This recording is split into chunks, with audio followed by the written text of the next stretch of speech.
In this video, I'm going to show you how to create a payment voucher in QuickBooks Desktop. So the first thing you have to do, you want to go to Banking up top and you want to click on Write Checks. You could also press Ctrl+W on your keyboard and it's going to open the same thing. Now from here, first you want to select your bank account. I'm going to do checking right now.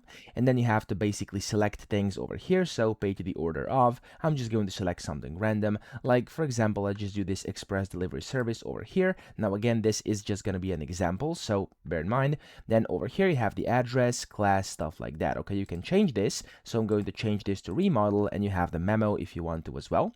And down here is where you want to add it. So you want to add the account, you want to add the amount, and of course the customers, class, stuff like that. I'm just going to do something random. I'm just going to go for, let's do office supplies. Amount is going to be, let's just actually do like 100. And then over here you can do customer, you can assign this to a customer. I'm going to do this mic over here, and then you could do class, it's going to be remodel. Okay, now we have this one for $100 or euros. And then what you want to do is you want to go to print, but don't press on the printer, press on the print button, so where it says print and there's like a down arrow, so click on that, and then you want to click on check.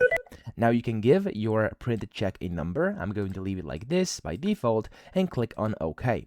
It's going to open a separate window, and the most important thing in here is that you actually select the check style to be as voucher. So you want to create a payment voucher, this is what you want to click, and then you want to select your printer. You can of course print as a PDF, you could use your printer. I have an HP printer over here, whatever, and then you simply have to click on the print button and you're good to go. That's how you can create yourself a payment voucher in QuickBooks Desktop. So I hope this video helped you out. If it did, please subscribe to the channel and help me out as well.